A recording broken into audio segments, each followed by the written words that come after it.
Hello friends, Christian here with Brick Life Crisis again. Today we're taking a look at a Mega Construx Call of Duty set. This is the Black Ops 4 Standoff. It's set number GCP05.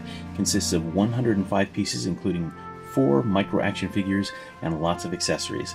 This is a new one that I picked up through Amazon, so you might check there. It might still be available. Presumably it'll also be at Walmart, but you're probably better off trying Amazon first, especially if you're a Prime member and can get free shipping. But let's stop talking about it, open it up, and see what it's all about.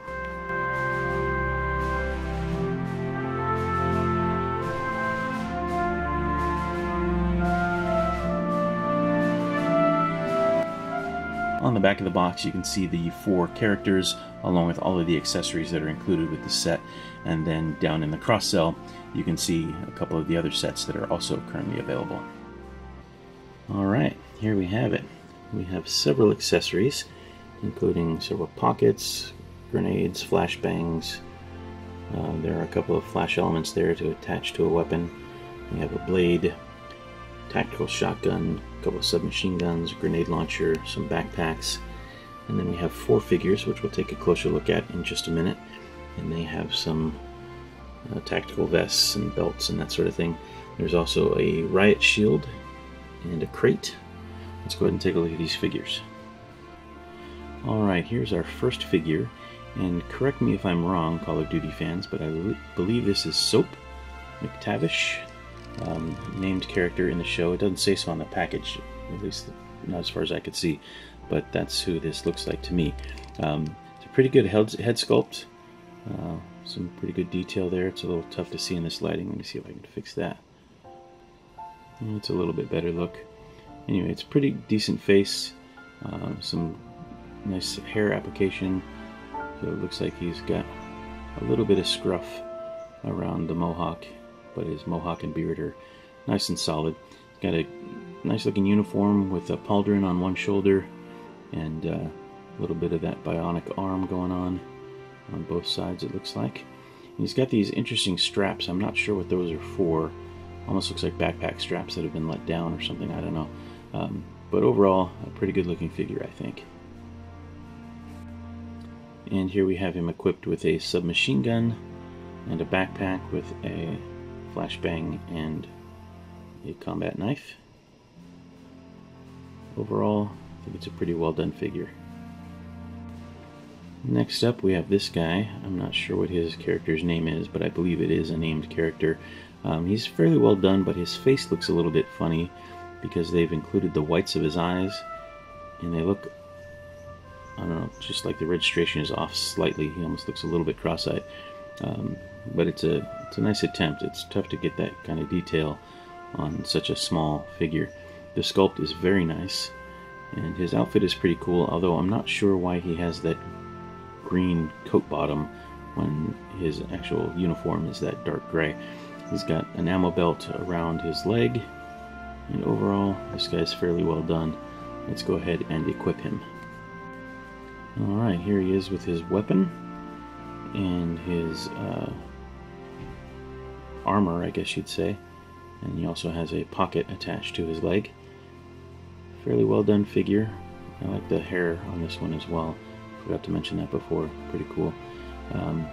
I wish there was a magazine that would go into this. It just looks like it's an M16 variant, but there's no clip there. No magazine there. But cool. I mean, I can add one from my collection. What type of weapon is this supposed to be? What do you think? Next up we have this guy. He's wearing some sunglasses and has a headband on. He has this gauntlet on the one arm and the same sort of straps that Soap had. His boots are interesting. They look almost like ski boots or snowboarding boots or something. They're kind of thick and heavy. The red pants are a little bit interesting, but pretty good looking figure overall, I think. He's got some tattoos on his arms, which is interesting. We can get a little bit better look at those. Can't quite make out what it's supposed to be. This dude is equipped with a tactical shotgun and a riot shield.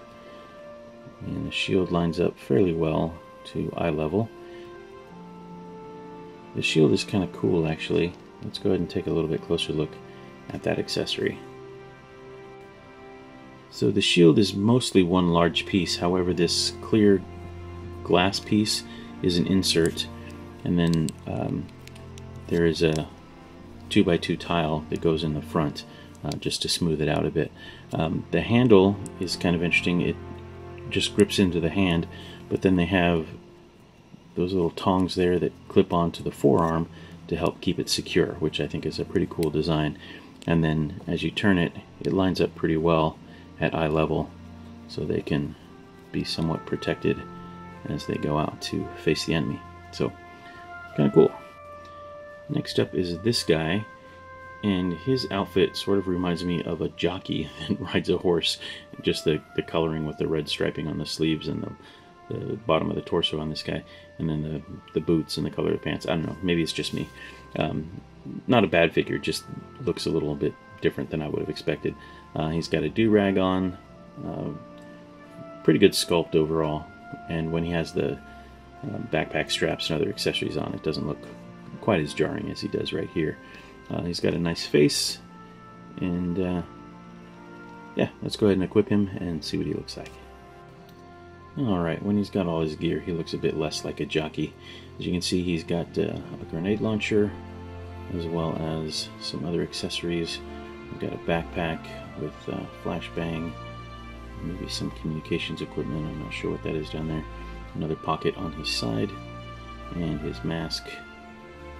As far as I know, that is a new backpack mold. I haven't seen that before, but it's really well done with the bedroll and things like that on it. Very cool. This pack also includes one set of the muzzle flash, which is kind of cool. You can simulate weapon firing. You can use those pieces individually or together. I think they look better as a set.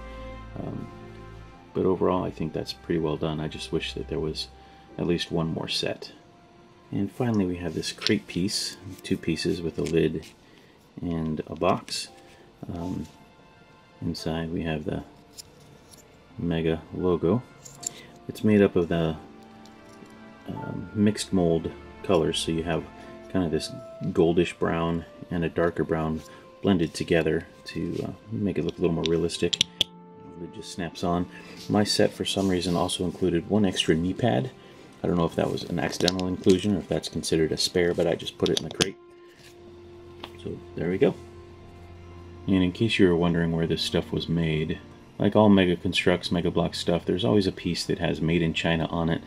This one happens to be one of the figure stands, and unfortunately, rather than putting it on the side like they have sometimes, this is right on top.